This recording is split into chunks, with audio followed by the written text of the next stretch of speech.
నేను ఆనాటి మన అధికారులు స్పష్టంగా వందల సార్లు చెప్పినాం, వందల మీటింగుల్లో చెప్పినాం, మినిట్స్లో రికార్డ్ అయి ఉన్నది. అయితే ఈరోజు రేవంత్ రెడ్డి చేస్తున్నది ఏంది? ఈ 968 గురించి ఆలోచన చేయక మనకు ట్రిబ్యునల్ ద్వారా వచ్చిన 968 టీఎంసీల నీళ్లకు పూర్తి హక్కులు సాధించకుండానే ఆగమాగం గోదావరి బనకచెర్లకు ఇంటర్లింకింగ్ ఆఫ్ రివర్స్కు ఈయన ముందుకు పోతా ఉన్నాడు. ఇలా 3 నష్టాలు జరుగుతున్నాయి. ఒకటి, మన 968లో బ్యాలెన్స్ 138 ఇంకా అనుమతి రాలేదు, నంబర్ 1. నంబర్ 2, అది తెలంగాణ భూభాగం నుంచే పోవాలి. సమ్మక్క సాగర్ టు నాగార్జున సాగర్ పోతే మన హక్కులు ఫస్ట్ రైట్ మనకు ఉంటుంది. ఇప్పుడు తెలుగు గంగ ఉన్నది, తెలుగు గంగ పోతే చెన్నైకి పోయే వరకు ఏమవుతుంది? 15 ఎన్నడు పోలే, 3-4 పోవు. వెనక తొవ్వంట రాయలసీమ ఉంటుంది, వెనక ఆంధ్రప్రదేశ్ ఉంటుంది, ముందు వీళ్ళే గుంజుకుంటారు. ఇప్పుడు కూడా మన సమ్మక్క సాగర్ నుంచి ఇంటర్లింకింగ్ నాగార్జున సాగర్ నుంచి గ్రాండ్ యానకట్టుకు మీరు తీసుకపోతే మనకేమైతుంది? First right goes to Telangana. కానీ దాన్ని వదిలిపెట్టి పోలవరం నల్లమల్ల సాగర్, పోలవరం సోమశిల గ్రాండ్ యానకట్టు పెడుతుంది. ఇప్పుడు అంటే తెలంగాణకు నష్టం కాదా?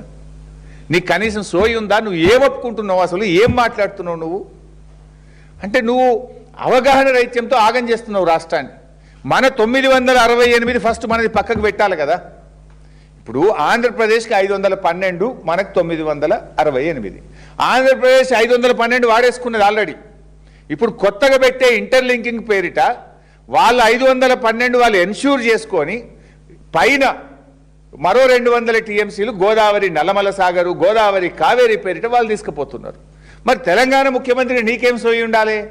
నా 968 నేను ఎన్ష్యూర్ చేసుకొని ఇవి పక్కకు పెట్టుకొని ఈ ఇంటర్లింకింగ్లో నాకు సగం ఇవన్నీ నువ్వు మాట్లాడాలి. కానీ మన 968 ముచ్చట తేల్చడు, మిగిలిన 138 టీఎంసీలకు అనుమతులు సాధించడు, డిపిఆర్లు వాపసు వస్తాయి. పోలవరం బనకచెర్ల తెలంగాణ గుండా కాకుండా ఆంధ్రాకేలే కిందికేలు కింద నీళ్లు పోవడానికి నువ్వు అంతర్గత ఒప్పందం చేసుకున్నావని పత్రికల్లో వార్తలు వస్తున్నాయి, లీకులు వస్తూ ఉన్నాయి. మరి నీ సీక్రెట్ మీటింగ్ ఏంది? పత్రికల్లో వార్తలు వచ్చేది నిజమా? తెలంగాణ భూభాగం నుంచి పోతుందా? అది కిందికేలు కిందనే పోతుందా? తెలంగాణకు శాశ్వతంగా నువ్వు సమాధి కట్టదలుచుకున్నావా? నష్టం చేయదలుచుకున్నావా? మన 968 అనుమతులు ఇస్తానని సిఆర్ పాటిల్ నీకు హామీ ఇచ్చిండా? మరి 968 క్లియరెన్సుల్లో నీ 2 సంవత్సరాల 7 నెలల పాలనలో ఒక్క ప్రాజెక్టుకు అనుమతి చేయలేదు, కానీ డిపిఆర్లు ఎందుకు వాపసు వచ్చినాయి? అదే బీఆర్ఎస్ 383 టీఎంసీలకు మేము నీళ్లు తెచ్చినాం, అనుమతులు తెచ్చినాం మేము. నువ్వు ఎందుకు ఒక్క టీఎంసీకి కూడా నీళ్లు తేలే ఇప్పటిదాకా? ఇది మేము ప్రజల పక్షాన్ని అడుగుతా ఉన్నాం. అందువల్ల ఇంటర్లింకింగ్ ఆఫ్ రివర్స్లో కూడా